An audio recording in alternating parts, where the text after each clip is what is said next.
Good morning, কেমন আছে সবাই? আমার নতুন একটা ভিডিওতে তোমাদের সবাইকে অনেক স্বাগত। এই যে দেখো, সকাল সকাল বর্গে ছিল বাজারে, তো নিয়ে এসছে দু রকমের মাছ। একটা হচ্ছে রুই মাছ আর একটা হচ্ছে পাঙাশ মাছ। এই যে পাঙাশ মাছের পিসগুলো জাস্ট দেখো কত বড়, এই যে এত বড় বড়। আর এই যে দেখো, এটা হচ্ছে রুই মাছ, পেটি বের করা, এরকম বড় বড় চাকা করলে কি চলে আসছে। আর নিয়ে এসছে এই যে বাসন মাজার সাবান শেষ হয়ে গেছিল, তো বাসন মাজার সাবান নিয়ে এসছে। তো চলো আজকে সারাদিন কি করি না করি সবটা তোমাদের সঙ্গে শেয়ার করব। আর কয়েকদিন ধরে তো প্রচুর বৃষ্টি হচ্ছিল, ওই কারণেই কিন্তু পুরো একদম রাস্তাঘাটের অবস্থা খারাপ। তো বাইক একদমই তোমাদের দাদাভাই বের করতে পারছে না। আর যেহেতু আমাদের এখানটা কিছুটা ঢালের রাস্তা আর কিছুটা মাটির রাস্তা, তো রাস্তার কন্ডিশন প্রচুর খারাপ। তো ও নিজে এখন রাস্তাটা ঠিক করছে, একটু পরেই তোমাদের দেখাবো যে কেমন ভাবে ঠিক করছে, কি করছে না করছে। তো চলো এখন যাই, পুকুরঘাটে মাছগুলো ধুয়ে নিয়ে আসি। হাই রে কি অবস্থা হলো, ধুয়ে বকান আমাকে। মাছের গন্ধ শুনে বিজারি চালাচ্ছে। সকাল থেকে না একদমই ইচ্ছে করছিল না ভিডিও শ্যুট করতে, যেহেতু চলে যাব ওই কারণে মনটা ভীষণ খারাপ লাগছিল। একদমই ইচ্ছে করছিল না কিছু কাজবাজ করতে। তারপরে ভাবলাম যে কাজবাজ করতে হবে, তাছাড়া আমাকে তো যেতেই হবে, না গেলে তো হবেই না। তো যাই হোক, এখন এই যে প্রায় বলতে গেলে 9টা সাড়ে 9টার দিকে আমি ভিডিওটা শুরু করেছিলাম। খাওয়া দাওয়া কমপ্লিট করার পরে, মানে সকালের খাওয়া দাওয়া আর কি, বর গেছিল বাজারে মাছ আনতে। কী কী মাছ নিয়ে এসছে সেগুলো তো তোমাদের সঙ্গে শেয়ার করেছি। আর এই যে দেখো, এখন মাছ নিয়ে চলে এসেছি পুকুর ঘাটে, মাছগুলোকে ভালো করে ধুবো। আর এখন কিন্তু ভিডিও বানিয়ে দিচ্ছে আমার বর। ও কিন্তু কিছুটা রাস্তা তৈরি করেছে, এখনও কিন্তু বেশ অনেকটা পরিমাণে রাস্তা তৈরি করতে বাকি আছে।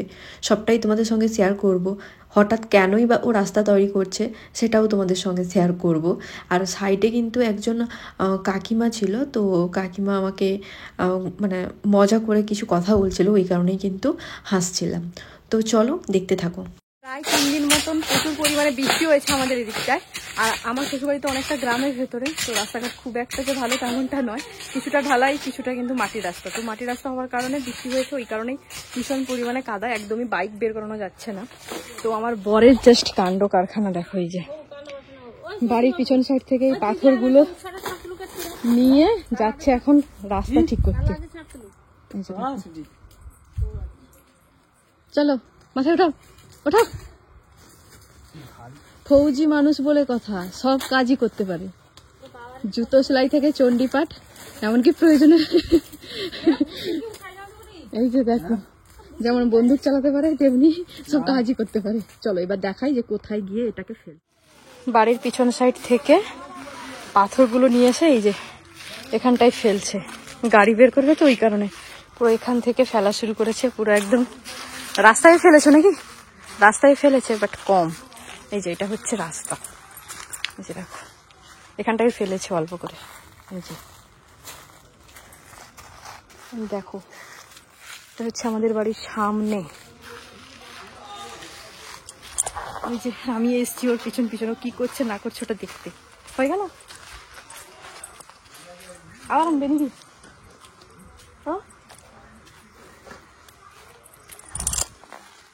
এই যে তোমরা তো দেখতেই পেলে, তোমাদের দাদাভাই কিন্তু বেশ সুন্দর রাস্তা তৈরি করেছে। যেহেতু আর মাত্র হাতে গোনা একটা দিন, তারপরেই কিন্তু চলে যাবে কোয়ার্টারে। আর এই গাড়িটা কিন্তু আমরা নিয়ে যাব না, এটা কিন্তু বাড়িতেই থাকবে। আর কোয়ার্টারে তো আমরা স্কুটি নিয়ে গেছি, তোমরা তো জানোই, ওই কারণেই কিন্তু ও একটুখানি বাইকটা নিয়ে ঘুরবে বলে রাস্তাটা ঠিক করলো। আর আমার শ্বশুরবাড়ি আসতে কিন্তু রাস্তা কিছুটা ভালো কিছুটা খারাপ। আর তোমাদের সঙ্গে তো শেয়ার করলাম রাস্তার পরিস্থিতি, তোমরা দেখতেই পেলে ভীষণ কিন্তু খারাপ। তাছাড়া গাড়িটা তো বেশ অনেকটাই ভারী, তো কাদা রাস্তায় বুঝতেই পারছো অবস্থা কিন্তু পুরো একদম খারাপ হয়ে যাবে। ওই কারণেই কিন্তু ও যতটুকু পারলো নিজের মতন করে রাস্তাটা তৈরি করলো। আর এই যে দেখো আমি কিন্তু স্নান টান করে ফ্রেশ ট্রেশ হয়ে চলে এসেছি এখন ছাদের উপরে। জামা কাপড়গুলো কিন্তু এক এক করে মেলে দিচ্ছি, যেহেতু চলে যাব বেশ কয়েকটা জামা কাপড় ছিল সেগুলোও কিন্তু কেচে দিয়েছি। সমস্ত কিছু গুছিয়ে রেখে দিয়ে জিনিসপত্র গুছিয়ে আমরা কিন্তু আর মাত্র একটা দিন আছে আমাদের হাতে, তারপরেই কিন্তু চলে যাব। এবার না মনটা অনেকটা খারাপ, কেন বলো তো? কারণ আমি যখন কোয়ার্টার থেকে বাড়িতে ফিরছিলাম তখন ভেবেই রেখেছিলাম বাবার বাড়ি থেকে হোক বা শ্বশুর বাড়ি থেকে হোক যাকে হোক একটা নিয়ে যাব, কিন্তু বাবার বাড়ি থেকেও কেউ গেল না, শ্বশুর বাড়ি থেকেও কেউ গেল না, সবাই বলছে পরে যাবে পরে যাবে। তো এই কারণে মনটা একটুখানি খারাপ। কেন বলো তো, সারাদিন তো বর তার কাজ নিয়ে ব্যস্ত থাকে, কোয়ার্টারে আমি একা থাকি, ওই কারণেই ভাবছিলাম যাকে হোক নিয়ে যাব। কিন্তু কি আর করব, সবাই যে যার কাজে ব্যস্ত, কেউ যেতে চাইছে না। তার উপরে অনেকটা দূর, যেতে আসতে 3 দিন করে সময় লাগে, ওই কারণে আরও বেশি যেতে চাইছে না। তো যাই হোক, যখন কাছে পিঠে থাকবো তখন বাড়ির সবাই যাবে না হলে। তো চলো এখন যাই রান্নার ঘরে গিয়ে রান্না বান্নাটা শুরু করি।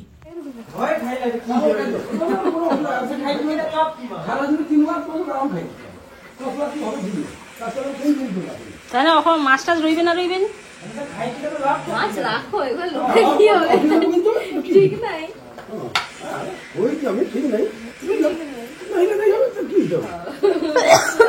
রাত্রে তুমি তাড়াতাড়ি রান্না করে। তো রান্নাবান্না কমপ্লিট, এবার খাওয়া দাওয়া হবে। আর এদিকটায় দেখো এখনো পর্যন্ত গেম খেলছে, তোমাদের দাদাভাইয়ের গেম খেলছিল। যাই হোক, বকতেও এখন গেছে। তোমার কি খাওয়া দাওয়া হবে না, না খেয়ে দিয়ে এসছো?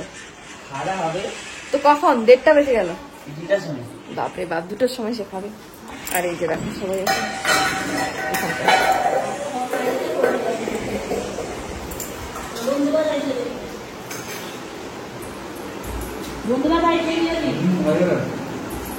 বিড়াল চলে এসছে। এখন এই বাড়ির সামনে এসছি কয়েকটা ফটো তুলবো বলে, ফটো তোলা হয়ে গেছে। আর ভাবলাম যে চলো তোমাদের একটুখানি আমাদের বাড়ির সামনেটা দেখিয়ে দিই। দেখাও, 5x করে দাও, দেখা যাবে। তো বাড়ির সামনে এসছি, এখন রিলস বানাবো কয়েকটা, আর ফটো তোলা হয়ে গেছে, শুধুমাত্র রিলস বানাতেই বাকি আছে। আর এটাই হচ্ছে আমাদের বাড়ি। তো কেমন লাগলো অবশ্যই জানিও। এই যে দেখো আমাকে নিয়ে গেল না, একা একা এখন যাচ্ছে। আস্তে, স্লিপ খাচ্ছে। হ্যাঁ, রাস্তা করেছে, এই যে দেখো রাস্তা।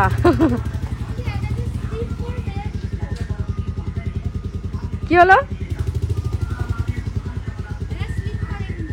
স্লিপ খাবে, তারপরে গাড়িটা ভারী না ভীষণ। গেল বেড়ু বেড়ু করতে। তো এই যে দেখো ভালো করে কিন্তু তেল লাগিয়ে দিয়েছি বরের চুলে, এই যে, তাও আবার অবনত্র তেল, নবরত্ন। আর এখন খাওয়া দাওয়া হচ্ছে, আর তার গেম খেলছে। এই দেখো এ সাইডে এই মহান ব্যক্তিও আছেন, যে আমার বরের অ্যাসিস্ট্যান্ট। তো এই যে দেখো খাওয়া দাওয়া কমপ্লিট করে বসে পড়েছি। এই যে রাতের বেলাতে রান্না বান্না হবে, তার জন্য সবজি পাতি কাটতে। তো বরবটি কাটছি এখন, এগুলো কিন্তু আমাদের বাড়িতেই হচ্ছে। আর মা ওই সাইডে এই যে এখন উনুন জ্বালাচ্ছে। দেখাও দেখাও, এখন আমার বর ভালো হয়ে যাচ্ছে, সুন্দর সুন্দর ভিডিও বানিয়ে দেয়। বর আগে খারাপ ছিল, বর আগে সারাদিন গেম খেলতো, এখন কম গেম খেলে, ভিডিও বানিয়ে দেয় বেশি বেশি করে। বুঝেছ? বললাম তোমার নামে ভালো হয়েছে। রাতের বেলার খাওয়া দাওয়া কমপ্লিট হয়ে গেছে, এখন চলে এসেছি রুমে।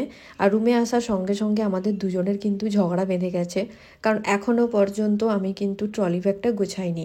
একটা ট্রলি ব্যাগ গুছিয়ে বাবার বাড়িতে রেখে এসেছি, আর যেটা শ্বশুর বাড়িতে আছে সেটা এখনও পর্যন্ত গোছানো হয়নি। ওই কারণেই তোমাদের দাদাভাই বকা দিচ্ছিল। আর ওকে আমি বলছিলাম যে কালকে তো দিনটা আছে, কালকের দিনটাই না হলে আমি সমস্ত কিছু গুছিয়ে নিব। তো যাই হোক, আজকের ভিডিওটা এই পর্যন্ত। যদি ভিডিওটা ভালো লাগে অবশ্যই লাইক করে দিও, কমেন্ট করে দিও। ফেসবুক থেকে দেখে থাকলে অবশ্যই কিন্তু পেজটাকে ফলো করে দিও। চলো সবাইকে টাটা, নেক্সট দেখা হচ্ছে আবার নতুন কোনো একটা ভিডিওতে। টাটা সবাইকে।